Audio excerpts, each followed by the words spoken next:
Don Niccolo Belandi had ordered executions in 14 cities. He was the undisputed king of the Belandi crime family, a man who made politicians kneel and rivals disappear. But lying there behind the shattered marble counter of Café Luna, his Armani suit soaked in champagne and blood, he felt something he'd buried since childhood. Absolute vulnerability. Not for himself, but for the clumsy waitress now standing between him and death.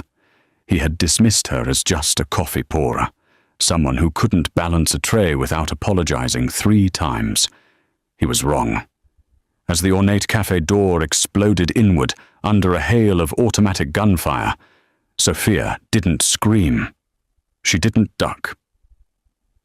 She caught his fallen Beretta mid-air with her left hand, while her right swept a second pistol from beneath her apron, a motion so impossibly smooth it looked choreographed. Niccolo realized too late, staring at the text on his phone from his brother Marco. "Wait for me." The woman who'd served him espresso for 6 months was about to show 67 mercenaries why legends never truly retire, and why the most dangerous enemy was the one he'd been waiting for all along. Tell me where you are watching from in the comments, down below. Niccolo Belandi checked his Patek Philippe for the 3rd time in 5 minutes, the irritation building behind his eyes like pressure before a storm. Marco was late. His brother was never late. Punctuality was a matter of respect in their world, and disrespect had consequences even blood couldn't erase. The afternoon sun slanted through Café Luna's tall windows, casting geometric shadows across the black and white checkered floor. Niccolo had chosen the corner table by instinct, the one that put his back to the wall and gave him clear sightlines to both entrances. Old habits. Even in his own territory, surrounded by his own people, a Don never sat exposed. "Excuse me, Mr. Belandi." He glanced up to find the waitress hovering at his elbow, that apologetic half-smile already forming on her face. Sophia. Something. He'd never bothered to learn her last name. She'd worked here for months, perpetually anxious, forever dropping things or forgetting orders. The owner kept her on out of charity, or so Niccolo assumed. "Your espresso," she said, setting the tiny cup down with trembling hands. A few drops sloshed onto the saucer. Niccolo stared at the spill, then at her. "I ordered this 15 minutes ago. I know, I'm so sorry, the machine was cold." He pushed the cup away without tasting it. "Bring me another. And this time, try to remember I'm not paying you to practice." Color rose in her cheeks. "Of course. Right away." She scurried toward the counter, nearly colliding with a chair on the way. Niccolo shook his head and returned his attention to his phone. No new messages. He typed quickly. "Where are you?" The cafe was unusually quiet for a Thursday afternoon. Only 2 other tables were occupied, an elderly couple sharing tiramisu near the window, and a businessman hunched over his laptop in the corner. Niccolo's 2 bodyguards sat at the bar, their suits bulging slightly at the shoulders where their holsters pressed against the fabric. Everything normal, everything controlled. His phone buzzed. "Stuck in traffic. Don't leave. Important news." Niccolo frowned at the screen. Marco never texted while driving.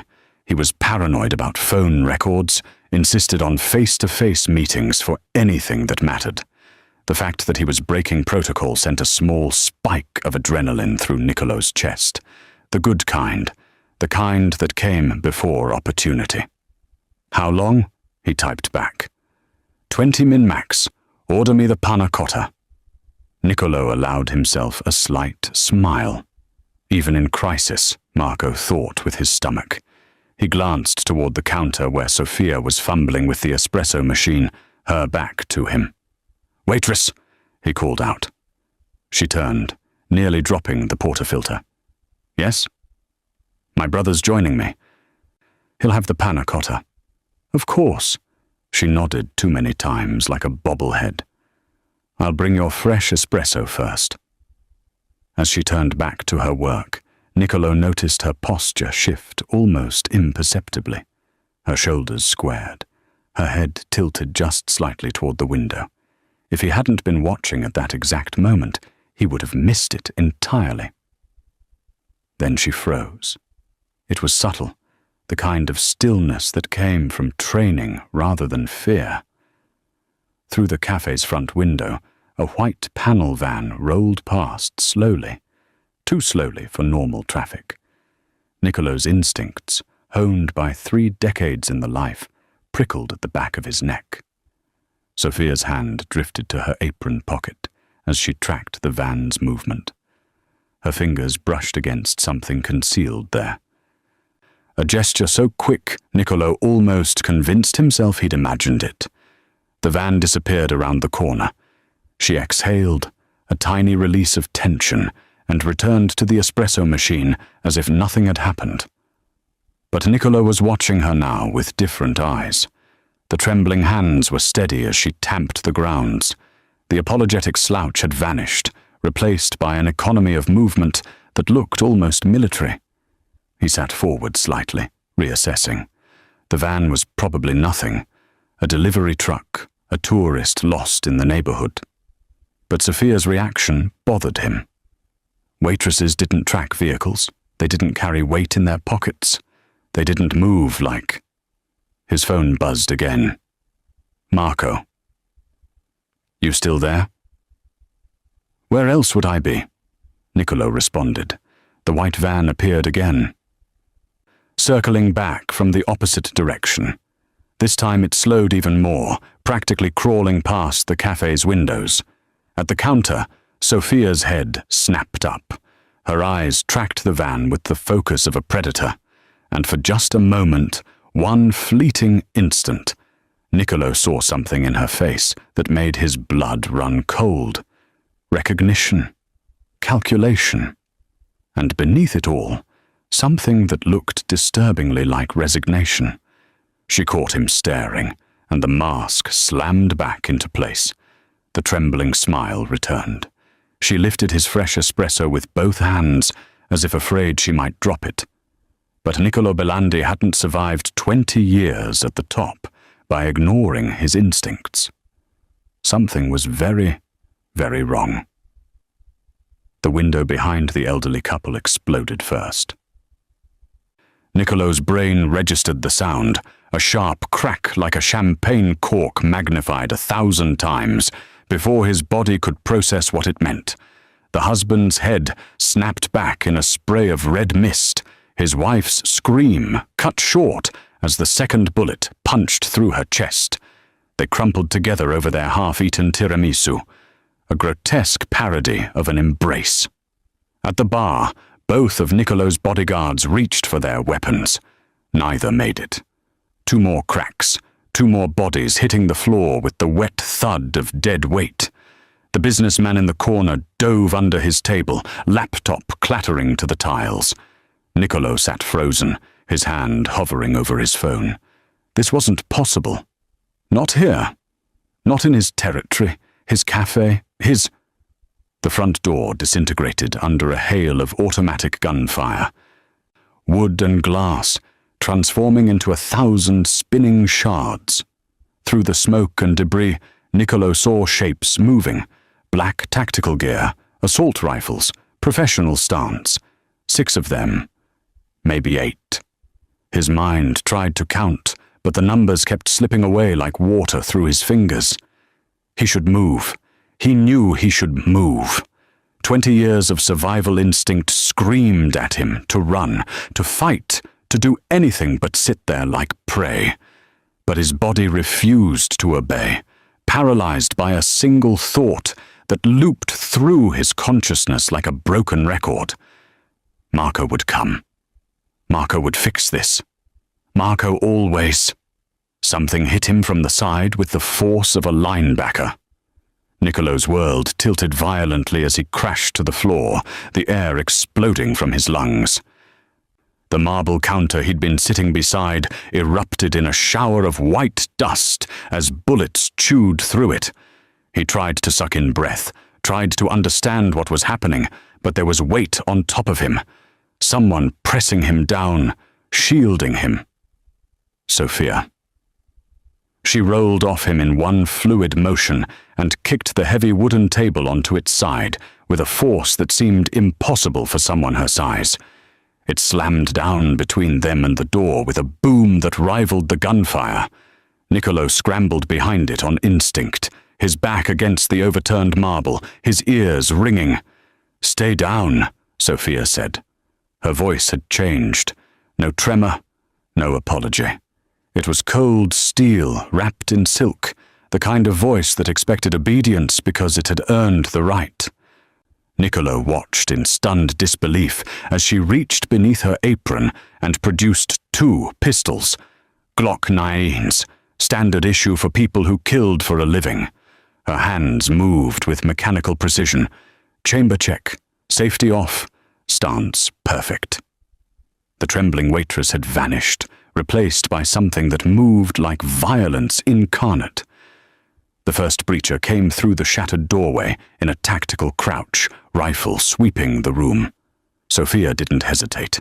She rose above the table edge for a fraction of a second, just long enough to put 2 rounds through his face shield. The man dropped like a puppet with cut strings. His partner tried to track her position, finger already squeezing the trigger. But Sophia was faster. She ducked, pivoted, and fired from a different angle, one shot through the gap between vest and helmet. The breacher's rifle clattered to the floor as he crumpled. 2 down, she muttered, more to herself than to him. The cafe filled with the acrid smell of gunpowder and copper. Outside, Niccolo could hear shouting, commands being barked in clipped syllables, the sound of boots on pavement, engines revving. The remaining attackers were repositioning, preparing for another push. His phone was still in his hand somehow. The screen showed Marco's last message. 20 min max. Sent 12 minutes ago. 8 minutes until his brother arrived with reinforcements. 8 minutes until this nightmare ended. "We need to move," Sophia said, ejecting the magazine from one pistol to check the remaining rounds. "They're flanking." Niccolo found his voice, though it came out rougher than he intended. "Who the fuck are you?" She glanced at him. And for just a moment, something ancient and tired flickered behind her eyes. "Right now? The only reason you're still breathing." A canister bounced through the broken door, trailing white smoke. Flashbang! Sophia grabbed Niccolo's collar and yanked him toward the kitchen entrance as the world turned white and sound became a physical force that slammed into his skull. Through the ringing in his ears and the spots dancing in his vision, Niccolo heard her voice, calm as death. "Move or die, Don Belandi. Your choice." His legs obeyed before his mind caught up, stumbling after the waitress who killed like a demon, his phone still clutched in his hand like a lifeline to the brother who would save him. If he could just survive 8 more minutes. If Marco could just get here in time. If the woman pulling him through hell was really on his side, too many ifs. Not enough answers, and the shooting had only just begun. The kitchen doors swung shut behind them, muffling the chaos in the dining room to a dull roar punctuated by sporadic gunfire. Niccolo's dress shoes skidded on the tile floor, slick with something he didn't want to identify. Sophia released his collar and immediately moved to the industrial stove, her movements precise and purposeful. "What are you?" Niccolo started. "Quiet." She twisted 2 of the gas burner knobs without lighting them, then shoved a metal prep table against the door. "That'll buy us maybe 90 seconds. Niccolo leaned against the wall, his heart hammering against his ribs like it was trying to escape his chest. His mind kept replaying the last 3 minutes on a loop. The explosions, the bodies, the impossible transformation of a clumsy waitress into a trained killer. None of it made sense. None of it should be possible. He looked at his phone again. 7 minutes since Marco's last text. 7 minutes closer to rescue. "They're Iron Syndicate," Sophia said, checking the magazine of her left pistol. "I saw the patches on their tactical gear." The name hit Niccolo like cold water. The Iron Syndicate. Dmitry Volkov's crew. The Russian outfit that had been pushing into his territory for the last 6 months. So this was it. The war he'd been expecting. Finally here. At least now he knew who to kill. Volkov finally grew a pair, he muttered, pulling his own weapon, a Beretta 92 FS from his shoulder holster. His hands were steadier now, the initial shock giving way to the cold clarity that had kept him alive this long. Sophia moved to the small window above the prep station and peered out at the alley. Her jaw tightened. "There's a problem." "You mean besides the small army trying to kill me? They're using Belandi tactics." She turned to face him, and the look in her eyes made his blood run cold. The breach pattern. 2x2, alternating high-low coverage. The flashbang delay before entry. Even the way they positioned their sniper overwatch. She gestured toward the dining room. "That's not Russian doctrine, Don Belandi. That's your family's playbook." Niccolo felt heat rising in his chest. "You're wrong." "Am I?" She moved closer, her voice dropping to something dangerous. "The snipers took out your guards first. Not you, not the civilians who could identify them. They knew exactly who to hit to leave you vulnerable. They knew you'd be sitting at that specific table. They knew—" "Enough!" The word came out sharper than he intended. "Volkov's been watching us for months. He studied our methods, copied our approach. It's basic intelligence gathering." "Is it?" Sophia holstered one pistol and pulled open a drawer, retrieving a kitchen knife that she tested against her thumb. "Tell me something, Don Belandi. How many people knew you'd be here today? At this exact time? It's my cafe. I come here twice a week. Everyone knows that. On Thursdays you usually come at 2 o'clock. Today you came at 3:15. She pointed the knife at him, not threatening, just emphasizing. "Who knew about the schedule change?" Niccolo opened his mouth to answer, then closed it. She was right. He'd changed his routine this morning when Marco texted, asking to meet. Only Marco had known about the time change. Marco and— "No, absolutely not. You're reaching," he said, his voice harder now. "The Iron Syndicate has resources. They could have people watching, tracking my movements. Hell, they probably have someone on my staff feeding them information. But that doesn't mean— Look at their gear." Sophia cut him off, moving back to the window. Steiner optics on the rifles. Crye precision plate carriers. Level 4 ceramic plates. You know what that equipment costs? Volkov's crew uses surplus Russian military gear and knockoff Chinese optics. This? She shook her head. This is top-tier American tactical hardware, the kind your family uses. The prep table blocking the door shuddered as something heavy hit it from the other side. Voices shouted in English, no Russian accents. Niccolo realized with a sinking feeling. Clean American English with the clipped precision of military training. "Volkov's hiring American contractors now," he said, but the word sounded weak even to his own ears. "He's trying to look legitimate, blend in." "Stop lying to yourself." Sophia grabbed his arm, forcing him to meet her eyes. "Someone inside your organization set this up. Someone who knows your security protocols, your schedules, your safe houses. Someone close enough to know exactly how to kill you." Niccolo jerked his arm away. "My family is loyal. We have codes, rules that go back 3 generations. Blood before business, always." "Then explain how they knew about the panic button under your table." She waited, letting that sink in. "I watched you reach for it when the shooting started. You pressed it, didn't you? He had. Muscle memory, trained response. And no one had come. The response time is 2 minutes, Sophia continued relentlessly. Where's your backup, Don Belandi? Where are the soldiers who are supposed to die for you? His phone buzzed. Marco. Almost there. Hang tight. Niccolo held up the screen like a shield. My brother's coming. He'll bring an army, and we'll sort this out. Something flickered across Sophia's face. Pity, maybe, or recognition of a truth she'd already accepted. Then we better keep you alive until he gets here. The kitchen door exploded inward in a shower of splinters and chrome, and the second wave poured through like a flood. If you are still listening, kindly like and subscribe to my channel. Your support means a whole lot to me. Thank you. The first attacker through the door caught Sophia's thrown knife in his throat before he could bring his rifle to bear.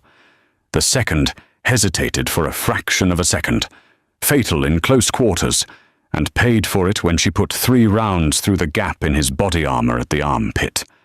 He went down, gurgling. But there were more behind them. Always more. Sophia grabbed the industrial pot of marinara sauce simmering on the stove and hurled it at the doorway. The heavy pot struck the third man's face shield, scalding red sauce exploding across his gear as he screamed and stumbled backward into his teammates. The momentary chaos bought them seconds. Go! Sophia shoved Niccolo toward the service corridor that led back to the dining area. We can't get bottlenecked here. That's toward them, Niccolo protested. But she was already moving, reloading as she ran with the practiced efficiency of someone who'd done it 1,000 times in worse situations. They burst back into the dining room through the side entrance. The air was thick with gun smoke and plaster dust. The elegant cafe transformed into a war zone. The overturned table that had saved their lives was riddled with bullet holes, chunks of marble blown away to reveal the steel reinforcement beneath.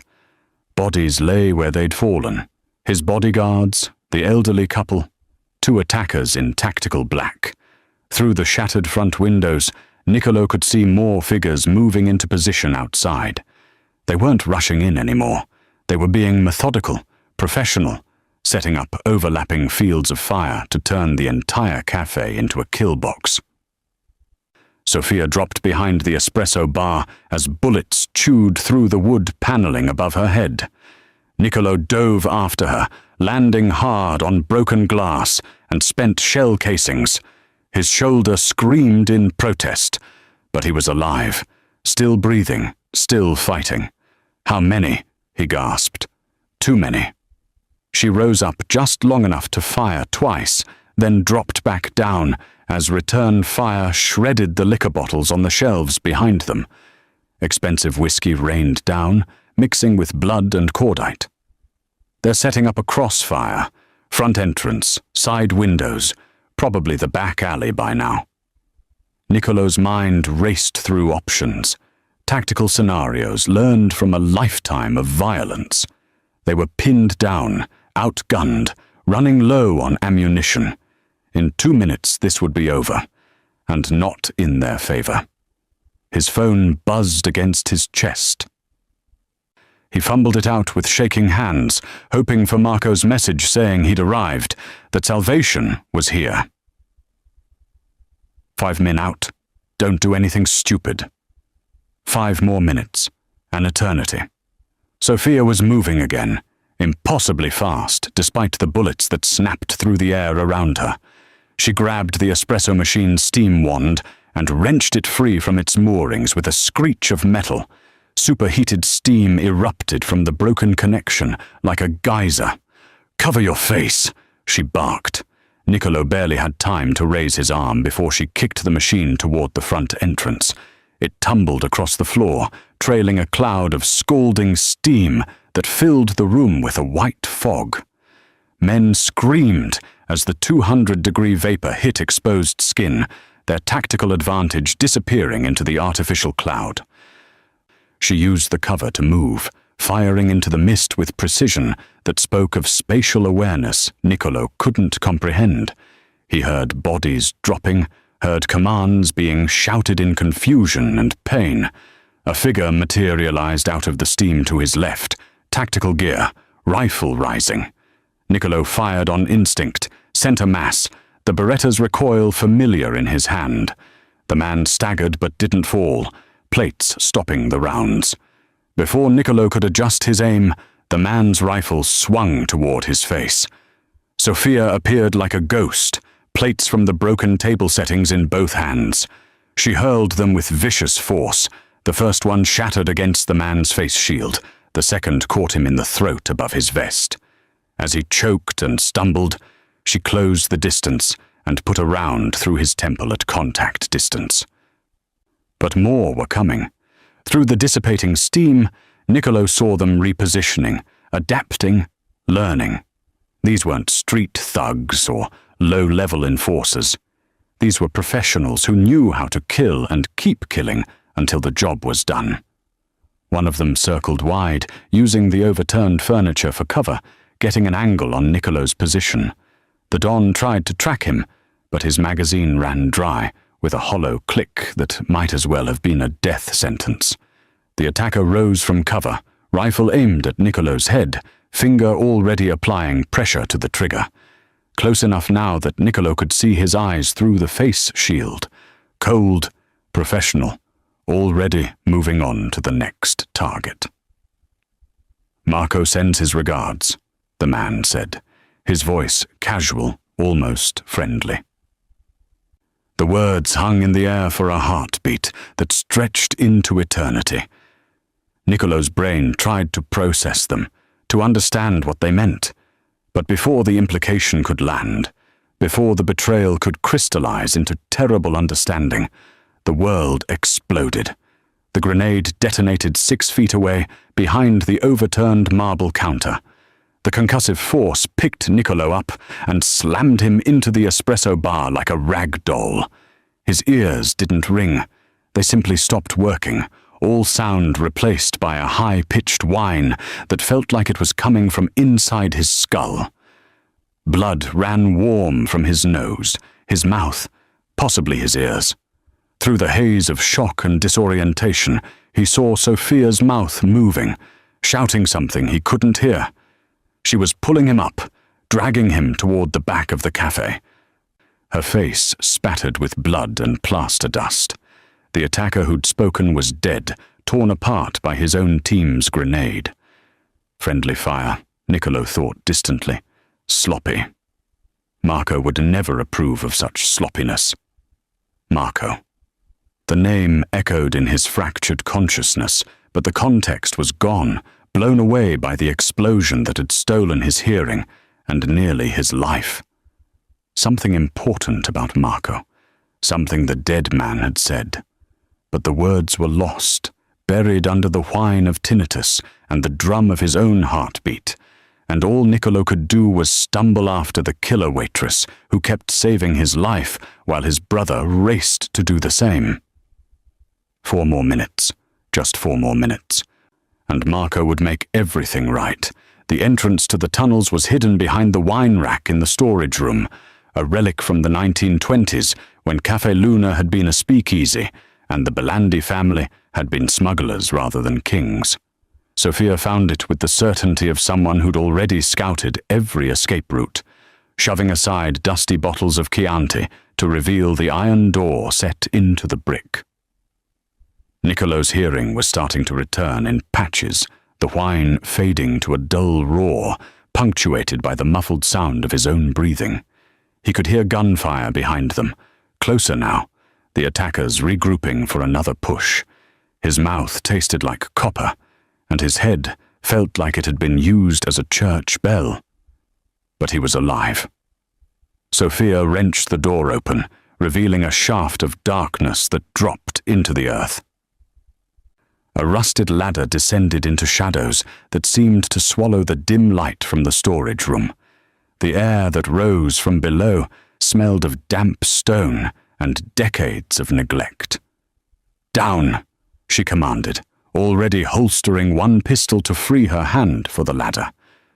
Niccolo followed, his dress shoes slipping on rungs slick with condensation. The descent felt endless, each step taking him deeper into the earth, further from the light and air, and the world above where his brother was coming to save him. His phone was still clutched in his other hand, the screen showing no signal this far underground. They reached the bottom, a brick-lined tunnel that stretched in both directions, maybe 6 feet high and just wide enough for 2 people to walk abreast. Emergency lights, installed decades ago and barely functional, cast pools of sickly yellow illumination every 20 feet. Between them, darkness waited.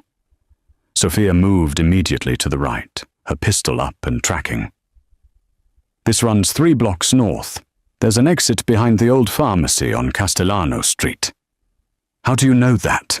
Niccolo's voice came out hoarse, his ears still not fully recovered. She didn't answer, just kept moving with the confidence of someone who'd memorized the route. Because of course she had. Because nothing about this woman was what it seemed. Above them, muffled by earth and brick, came the sound of boots on the storage room floor. Shouting voices, getting closer. They'd found the entrance. Niccolo checked his phone again, still no signal. The panic that had been building in his chest since the first shots fired was starting to crystallize into something sharper, more desperate. "I need to call Marco. He needs to know where we're going, where to send the extraction team. No signal down here." Sophia paused at an intersection where another tunnel branched off to the left. She listened for a moment, head cocked, then continued straight. "And I don't think your brother's coming." The words hit him like a physical blow. "What the fuck did you just say?" She stopped and turned to face him, her expression unreadable in the dim light. "They knew everything, Niccolo. Every single detail of your security protocol. The shift change for your guards. That happens at 3:30 every Thursday, doesn't it? Exactly when you showed up today, instead of your usual 2 o'clock. So they've been watching me. I already told you." "They knew you'd be sitting at the window table." Her voice was patient. But underneath it ran a current of steel. The one you always choose, the one with sight lines to both doors. They had a sniper positioned with a perfect angle on that specific table before you even walked in. Niccolo's jaw clenched. "I always sit there. Anyone watching would know. The panic button under your table." She took a step closer, invading his space. "The one you pressed when the shooting started. How many people know about that button, Don Belandi? How many people know it connects directly to your emergency response team? And how many people would know exactly how to make sure that team never received the signal?" His hand tightened on his phone, knuckles white. "You're wrong." "Am I?" She pulled something from her pocket, a patch torn from one of the dead attackers' uniforms. The Iron Syndicate logo was clearly visible. Machine embroidered onto black fabric. She flipped it over. On the reverse side, nearly invisible unless you knew to look, was a second marking. The Belandi family crest. "They're wearing your colors underneath, Niccolo. This isn't the Russians. This is your own people." "No." The word came out flat, absolute. "My family doesn't turn. We have rules, codes that go back. 3 generations, I know." She threw the patch at his feet. "And yet here we are, running through tunnels while your own soldiers hunt you like a dog." Behind them, echoing down the tunnel, came the sound of boots hitting the ladder rungs. They'd started the descent, maybe 30 seconds before the first one reached the bottom. Niccolo grabbed Sophia's arm, his grip tight enough to bruise. "My brother is coming. Marco would never. He's my blood. Your blood is trying to kill you." She wrenched her arm free. "Wake up, Don Belandi. Why do you think they haven't just blown up the whole building? Why take the risk of a room-to-room assault when they could just level the place? Because someone wants to make sure you die. Someone who needs to confirm the kill personally. You don't know what you're talking about.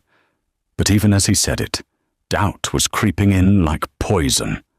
The tactical precision, the inside knowledge, the way everything had been perfectly calibrated to trap him.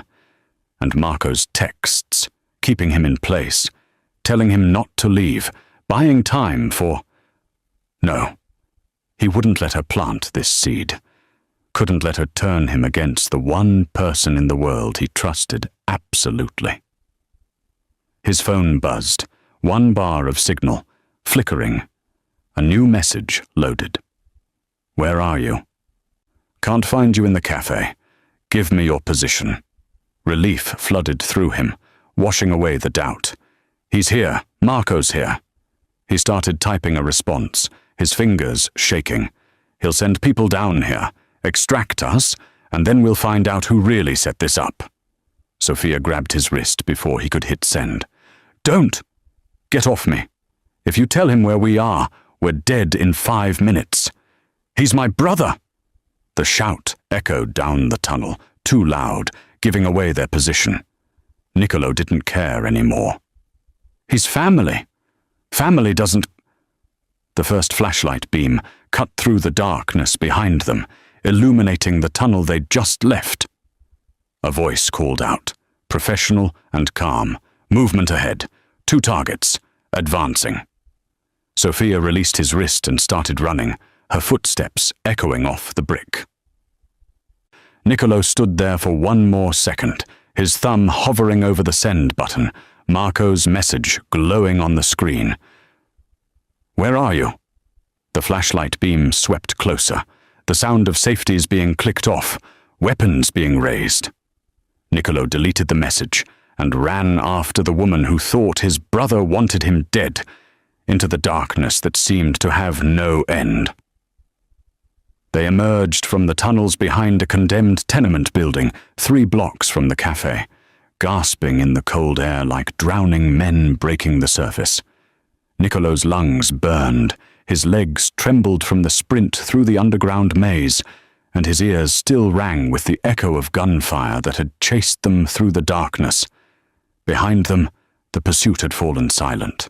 Either they'd lost the attackers in the labyrinth of Prohibition-era passages, or the hunters were regrouping, coordinating, waiting for their prey to surface so they could finish the job properly. Sophia scanned the alley with professional paranoia, her pistol tracking potential threats that Niccolo couldn't see. We need to keep moving. Find a safe house. Go to ground until... No.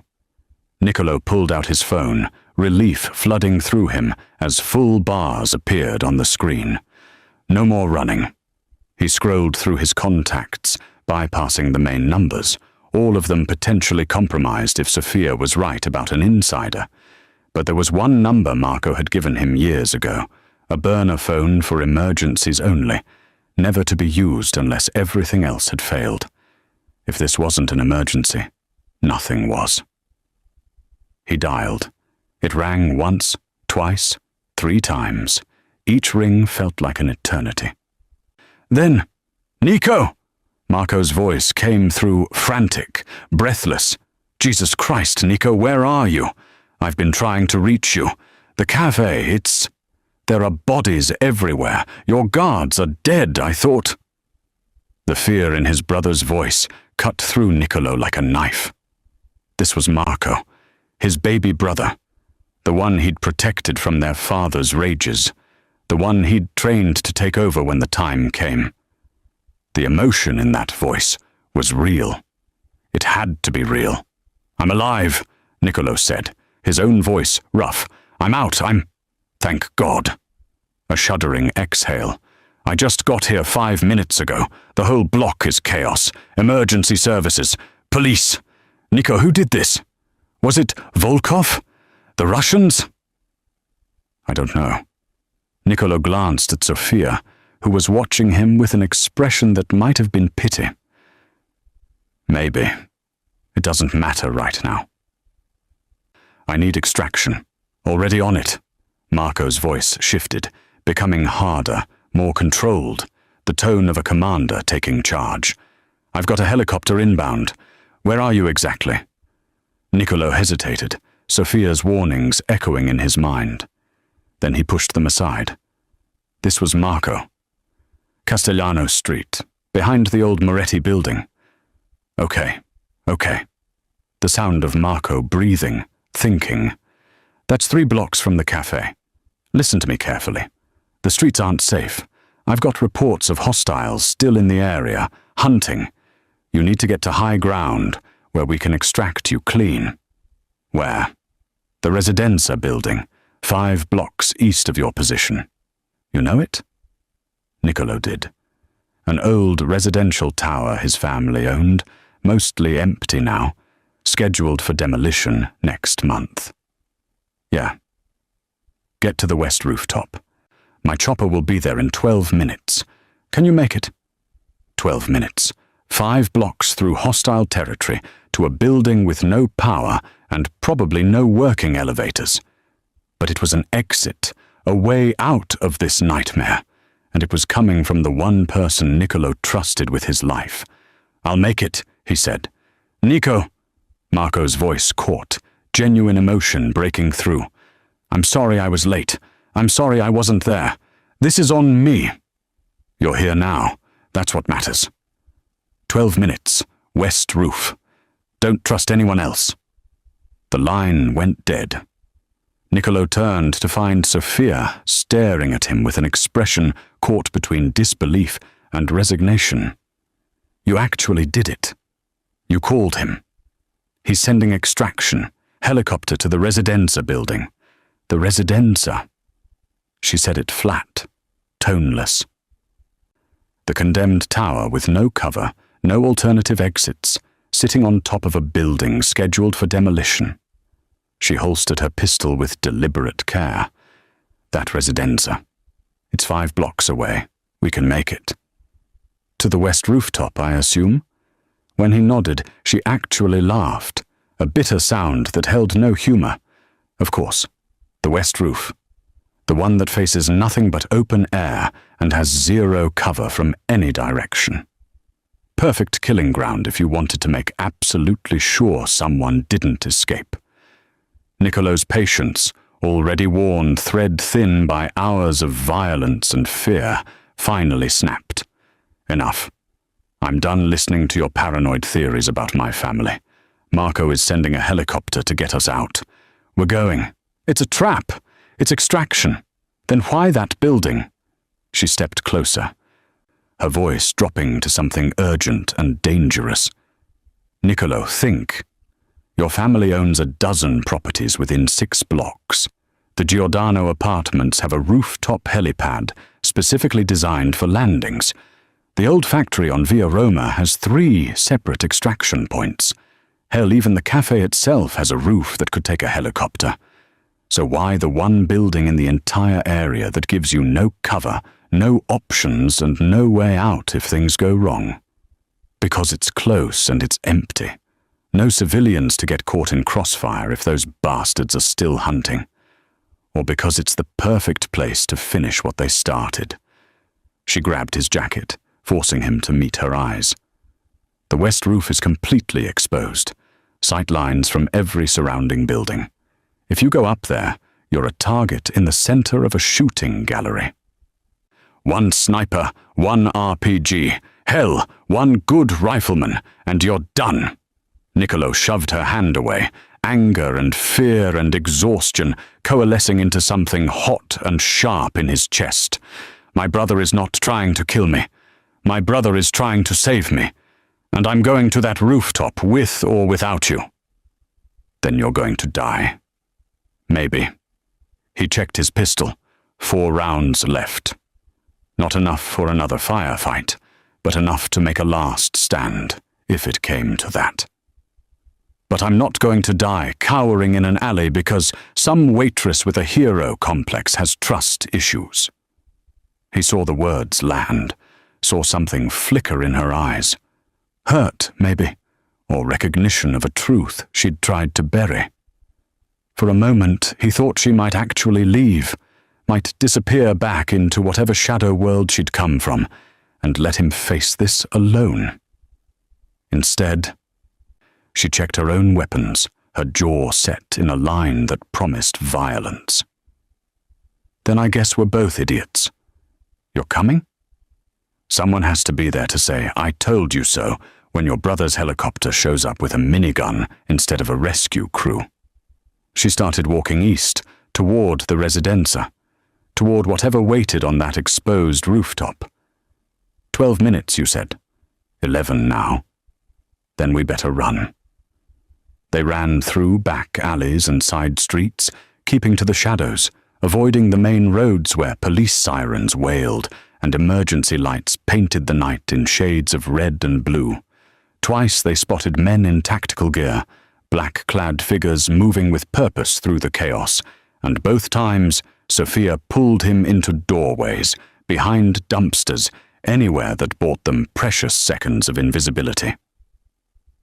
The residenza loomed ahead, a skeletal tower of concrete and broken windows, 20 stories of urban decay waiting for the wrecking ball.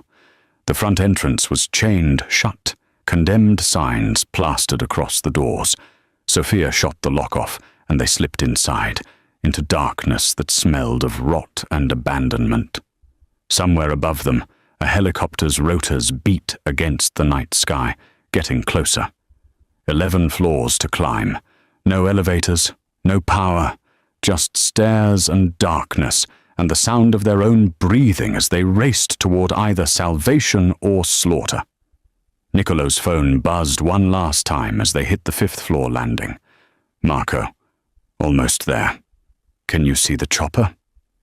He looked at Sophia, her face streaked with sweat and gun smoke, her eyes holding a warning he refused to acknowledge. Then he typed back, "On our way up now," and kept climbing toward the light. The rooftop door burst open, and Niccolo stumbled out into the night air, his lungs screaming from 11 flights of stairs climbed at a dead sprint. The west roof of the residenza stretched before them, a flat expanse of cracked concrete and gravel, dotted with rusted air conditioning units and the skeletal remains of a water tower. The city sprawled beyond the edge, lights glittering like scattered diamonds. No helicopter, just empty sky and the distant sound of rotors that might have been coming closer, or might have been his imagination painting hope over reality. "Where is it?" Niccolo gasped, pulling out his phone. The screen showed 11:47 p.m. Marco had said 12 minutes. It had been exactly 12 minutes. Sophia moved to the edge of the roof, scanning the surrounding buildings with the intensity of someone reading a death sentence. "We need to leave. Now." He said 12 minutes. The floodlights hit them like the hand of God. Niccolo's world went white, his eyes searing with pain as industrial-grade spotlights erupted from 3 surrounding buildings simultaneously. He threw up his arm, stumbling backward, completely blind, utterly exposed. Through the white-hot glare he could hear Sophia cursing, moving, trying to find cover where none existed. She'd been right. Jesus Christ, she'd been right about everything. "Contact!" a voice shouted from somewhere beyond the lights. "Both targets on the roof." The first bullets arrived before the echo faded. Not the scattered fire of the cafe, but concentrated, professional volleys that chewed through the concrete around them. Niccolo dove behind an air conditioning unit as rounds sparked off metal and pulverized brick. His shoulder hit hard, pain lancing through his ribs. But he was down, he was covered, he was... The air conditioning unit exploded as something heavy caliber punched through it like tissue paper. Niccolo rolled away, his dress shoes slipping on gravel, his expensive suit torn and filthy and soaked with sweat and blood that might not all be his.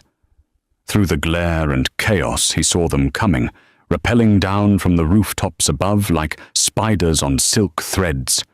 8 figures in full tactical gear, Night vision pushed up on their helmets because they didn't need it with the floodlights turning night into noon.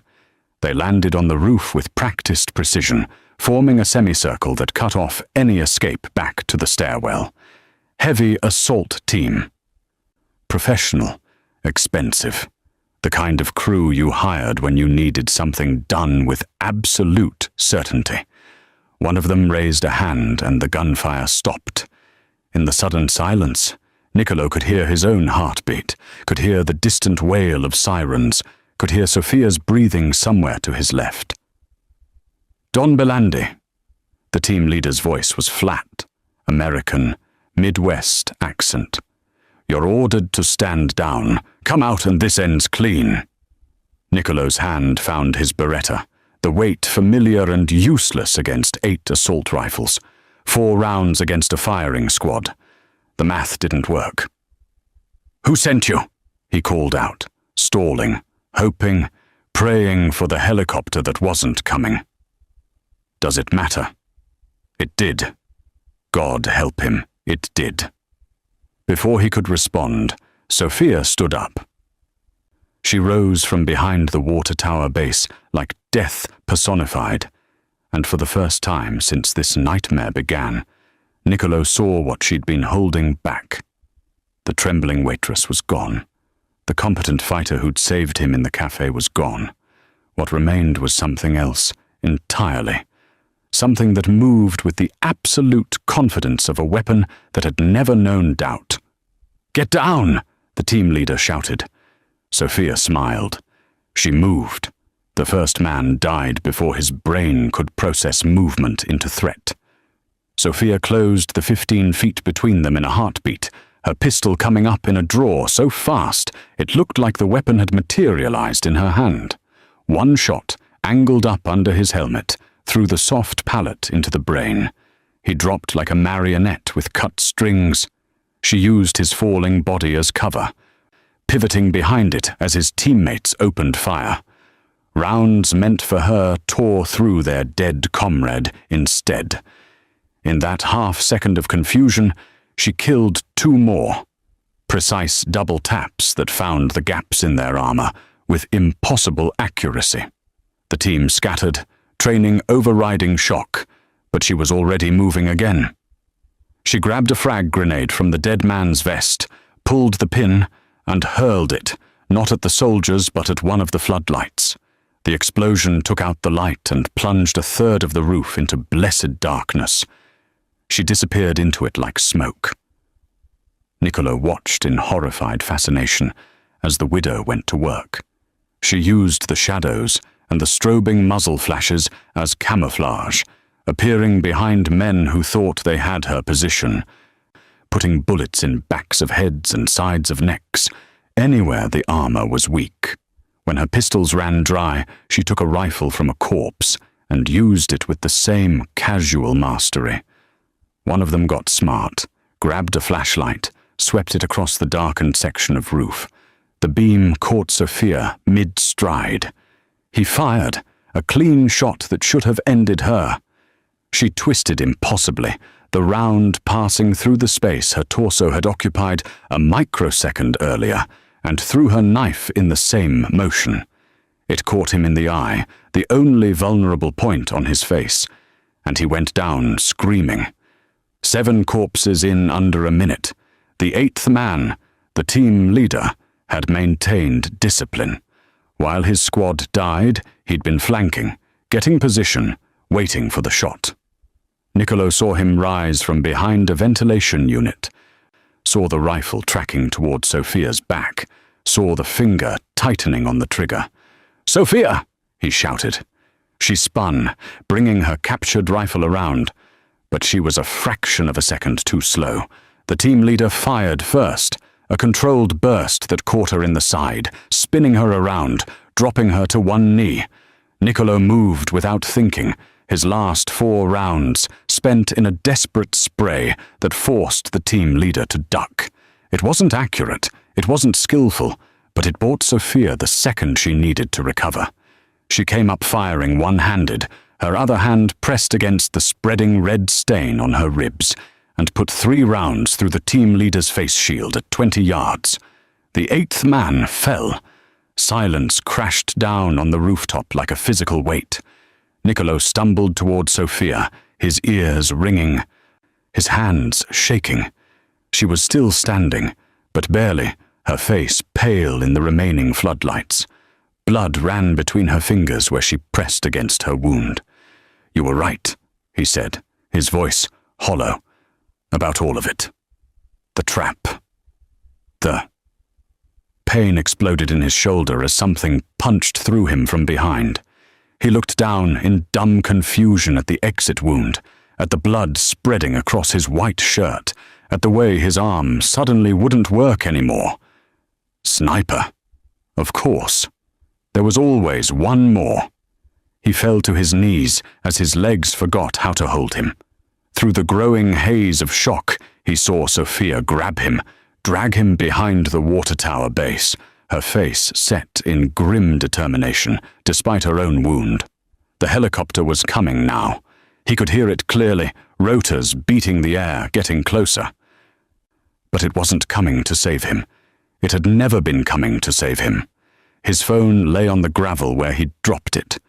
The screen was shattered, but still glowing. One new message from Marco, sent 30 seconds ago. Is he dead yet? And finally, after hours of denial and desperate hope, Niccolo Belandi understood the truth that Sophia had been trying to tell him all along. His brother had sent him to die. The helicopter touched down on the far side of the roof, rotors still spinning, kicking up clouds of dust and debris that swirled through the floodlights like ghosts. The side door slid open, and men poured out. More tactical gear, more rifles, more death wrapped in professional efficiency. But these ones didn't immediately open fire. They formed a perimeter. Weapons trained on the water tower, where Niccolo bled, and Sophia held pressure on both their wounds with hands that were running out of time. Then, a figure stepped out of the helicopter. Even through the pain and shock, and the growing cold that was spreading from Niccolo's shoulder through his entire body, he recognized the silhouette. The walk, confident and unhurried. The way he held his shoulders, the set of his head. 27 years of knowing someone, of loving them, of trusting them with everything you had. You didn't forget those details, even when your world was ending.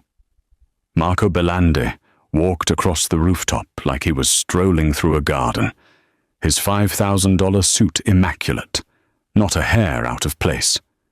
He stopped 10 feet from the water tower, surveyed the carnage.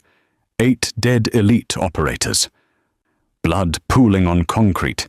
2 people who should have been corpses by now still breathing. He started clapping, slow, deliberate applause that echoed across the rooftop, mocking in its casual appreciation. "Brava," Marco said, his eyes on Sophia. "I have to admit, I didn't believe the reports. The widow, they called you. Ghost of Chechnya, the angel of Grozny, the woman who killed 17 Bratva enforcers in a Moscow hotel and walked out without a scratch." He gestured at the bodies. "But this is art." Sophia said nothing, just kept pressure on Niccolo's wound while her own blood soaked through her shirt. Her pistol lay 3 feet away where she'd dropped it, empty. The rifle she'd taken was somewhere in the darkness, lost when the sniper's round had found her. Niccolo tried to speak, but his throat was full of something thick and copper-tasting.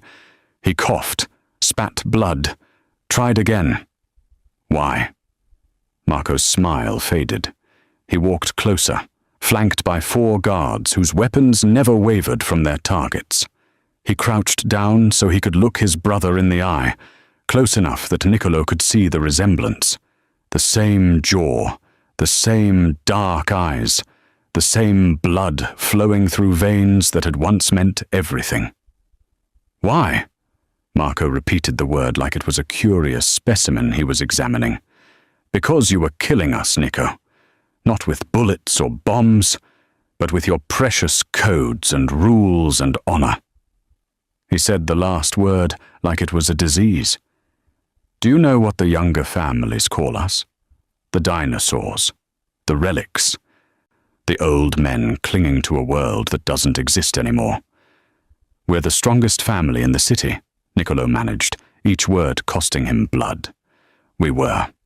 Past tense. Marco stood, began to pace. "While you were holding Sunday dinners and refusing to work with the Colombians because they lack honor, the Volkovs tripled their territory. While you were enforcing your no-drugs policy, the Triads made 20 million in fentanyl in 6 months. While you were playing Don Corleone, the world moved on without us. So you hired the Iron Syndicate." Sophia's voice was steady despite the blood loss. "Used them as cover. The Iron Syndicate is me." Marco turned to her, something like respect in his eyes. "I've been building it for 2 years. Russian patches, Russian methods, but American money and Italian strategy. A shell company for the work that my brother's conscience wouldn't allow." He looked back at Niccolo. "I gave you chances. I brought proposals, new revenue streams, partnerships that would have made us untouchable. And every time you said no. Too risky. Too dirty. Not our way. Those ways kept us alive for 3 generations, Niccolo said. Those ways made us weak." Marco's voice hardened. "The new families don't respect honor, Nico. They respect power, money, results. And they were starting to wonder if the Bellandis were worth fearing anymore." He spread his hands. "So I had to show them. Had to prove that we could be ruthless when needed. Had to kill your own brother." The words tasted like ash in Niccolo's mouth. "Had to remove an obstacle." Marco's face showed no remorse, no hesitation. "You would have fought me every step, turned the old guard against me, split the family, started a war that would have destroyed everything our grandfather built. This way is cleaner. Tragic, yes. Beloved Don killed by Russian mercenaries along with his mysterious bodyguard. I step in, consolidate power, unite the family against a common enemy. By next month, I'll have absorbed Volkov's territory and doubled our revenue streams. You planned all of it." Sophia's voice held a note of professional curiosity. "The timing, the location, the witnesses. Down to the minute." Marco smiled again. "The cafe gave me the perfect setting. Public enough to be noticed, private enough to be controlled. The Iron Syndicate patches would deflect blame. The tunnels would funnel you here, to this roof, where there's no escape and plenty of plausible deniability. A desperate last stand against overwhelming odds." He gestured at the bodies. "Though I'll admit, you made it more expensive than I planned. Do you have any idea what Tier 1 contractors cost?" "About the same as your soul," Niccolo said. The smile vanished.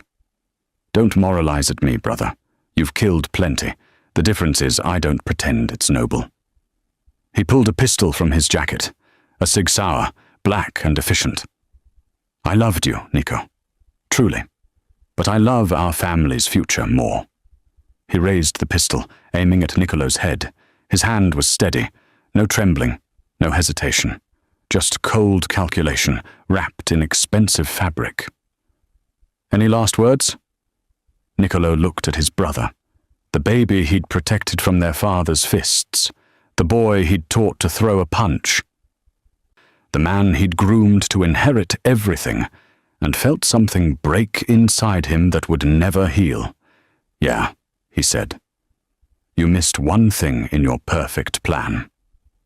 Marco's finger tightened on the trigger. "What's that?" "You hired the wrong waitress."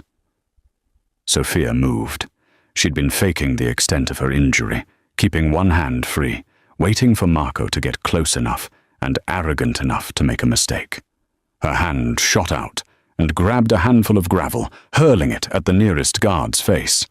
As he flinched, she rolled forward, impossibly fast for someone who should have been dying, and came up with the guard's sidearm. The rooftop erupted into chaos.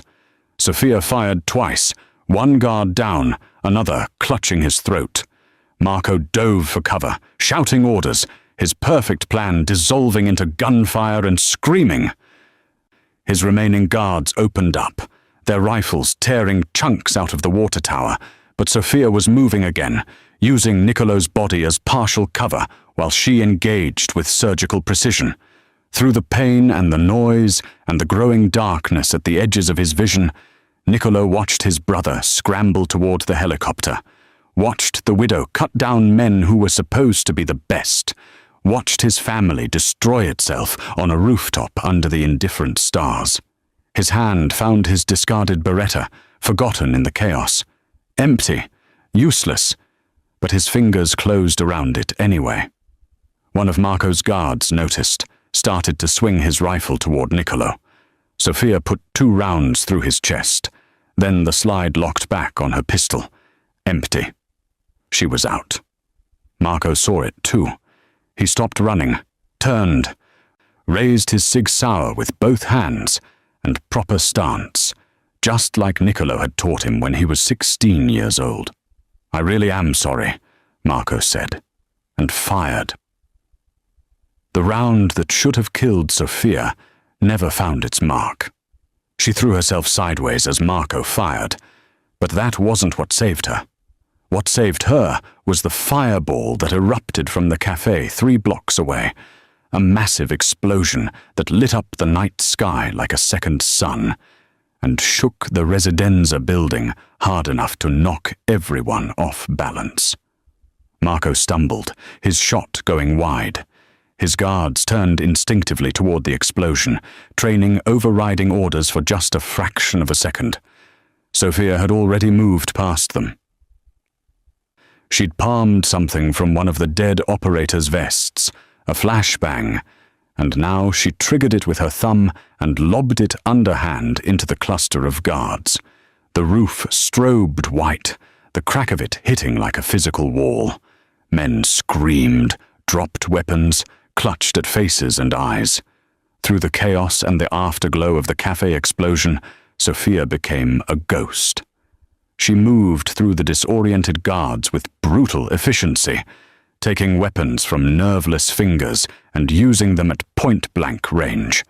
No wasted motion, no hesitation, just violence distilled to its purest form. Marco fired blindly in her direction, backing toward the helicopter. 2 rounds, 3. The muzzle flash illuminating his face in strobes, fear and rage, and the dawning realization that his perfect plan had become his perfect nightmare. Niccolo tried to stand, his legs screaming protest, his shoulder a supernova of agony. The world tilted and blurred, but he forced himself up, forced his body to obey, because if he didn't move now, if he didn't act, Marco would escape. And everything, all the death, all the betrayal, all the blood, would mean nothing. Marco saw him coming. His eyes widened, pistol swinging around, but Niccolo was already diving forward. They collided in a tangle of limbs, the gun between them, both hands grappling for control. They hit the ground hard, rolling, struggling, 2 brothers locked in a fight that only one would walk away from. "Nico, please," Marco gasped, his voice strangled. "You killed me," Niccolo said, and he was crying now, tears mixing with blood and sweat. "You killed me the moment you made that first call." They rolled again, and Marco ended up on top, using his weight advantage to press the pistol toward Niccolo's face. The muzzle was inches away, coming closer.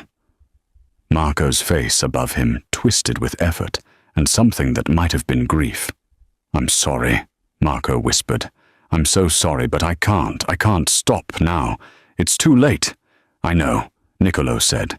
He brought his knee up hard into Marco's groin, a street-fighting move their father had taught them both, the kind of thing a Don would never use in a proper fight. Marco's grip loosened for just an instant, his face contorting, and Niccolo wrenched the pistol free. They stared at each other. Brothers, blood, everything that should have meant something, and didn't anymore. Marco's hand moved toward something in his jacket. Another weapon, a knife, it didn't matter. Niccolo pulled the trigger. The sound was smaller than he expected. Intimate. Just for them. Marco's eyes widened, then softened.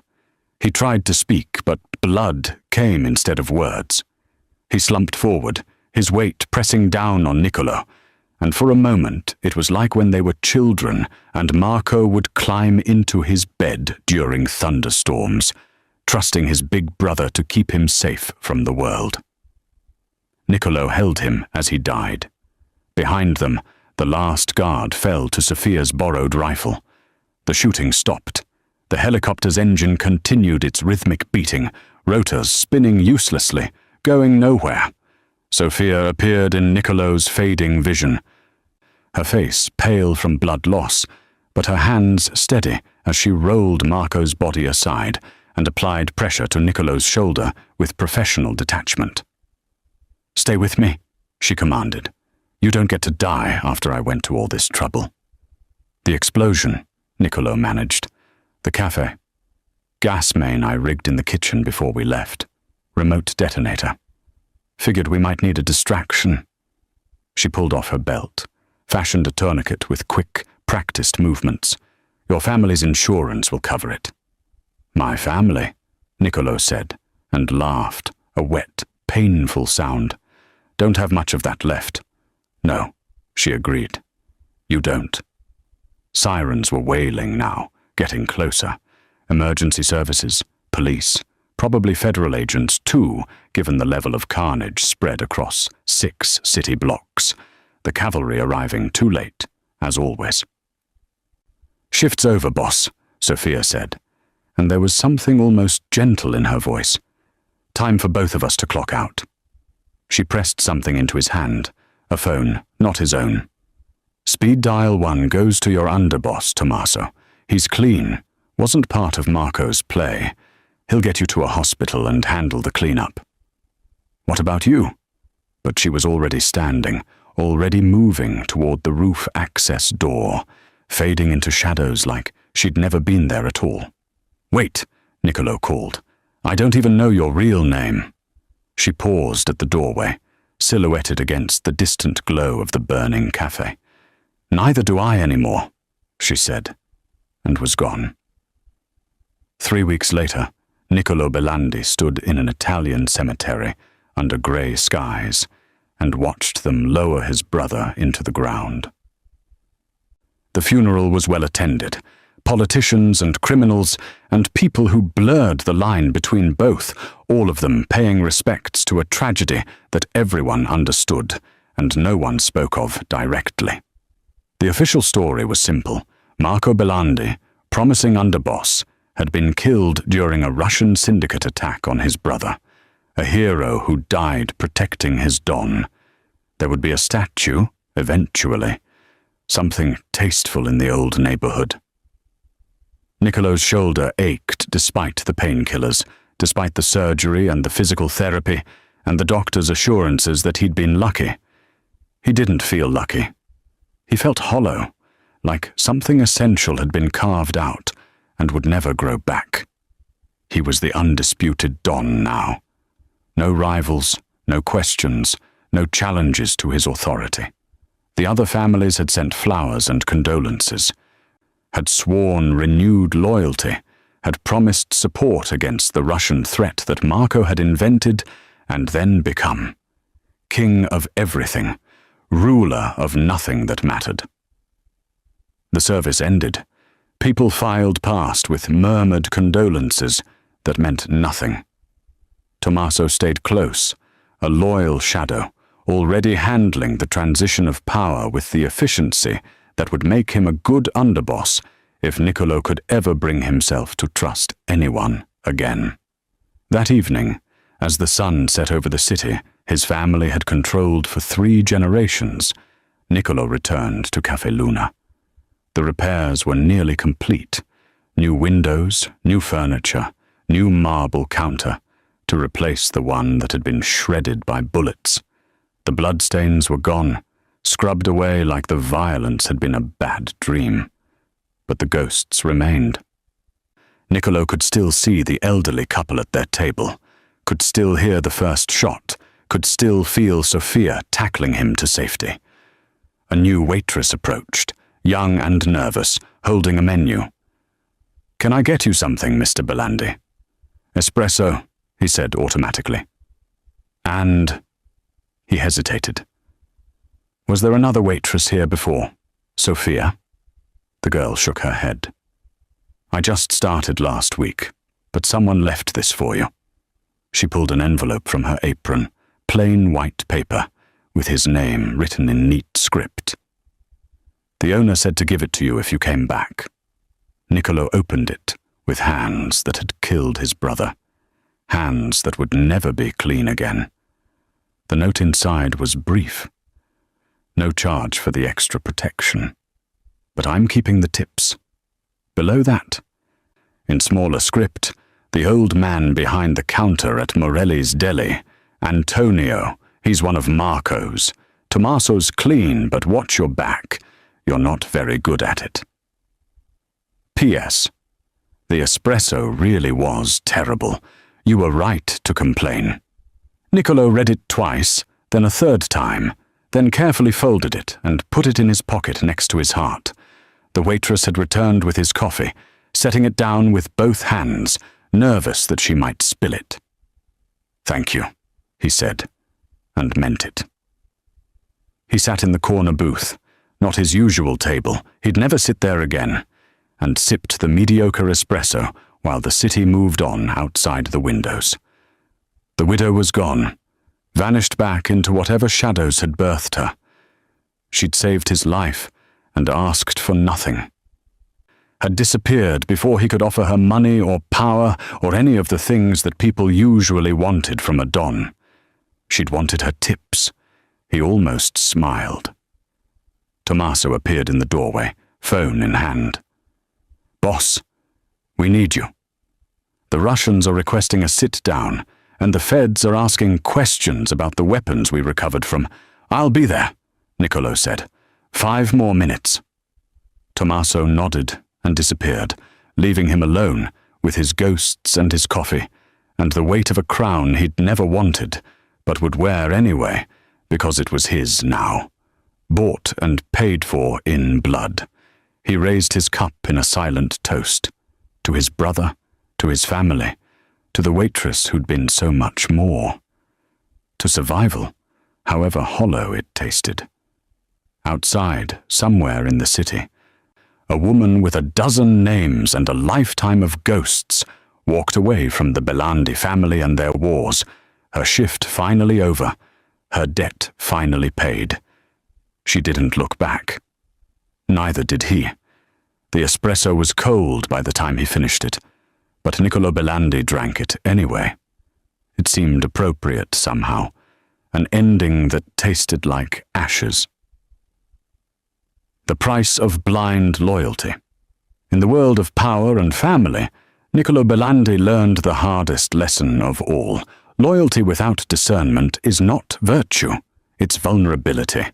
His unwavering trust in blood made him blind to the dagger aimed at his back, while a stranger he'd dismissed and disrespected became his only true ally. The story reminds us that respect should be earned by actions, not assumed by titles or relations. Niccolo treated Sophia poorly because of her position, never seeing the warrior beneath the apron. Meanwhile, he elevated Marco beyond scrutiny because of shared DNA, never seeing the ambition that had rotted into betrayal. True strength isn't found in blind faith or unquestioning loyalty. It's in the wisdom to recognize character over convenience, to value competence over comfort, and to understand that the most dangerous enemies often wear the most familiar faces. Marco's downfall wasn't just his ambition. It was his belief that ruthlessness without honor could build something lasting. He forgot that empires built on betrayal inevitably crumble, because if you'll betray family, you'll betray anyone. And eventually, everyone knows it. Sophia, the widow, understood something both brothers had forgotten. Some debts transcend money and power. She asked for nothing but her tips, fought for nothing but her principles, and disappeared into legend because she knew the difference between a job and an identity, between surviving and living. The cafe was rebuilt. The bodies were buried. The throne remained. But Niccolo sits alone now, a king who learned too late that the crown means nothing if you lose your soul earning it. What would you have done in Niccolo's position? Could you have pulled the trigger on your own brother? Drop your thoughts in the comments below. And if this story kept you on the edge of your seat, smash that like button and subscribe for more intense action thrillers that'll make you question who you can really trust. Your next story is waiting. Don't miss it.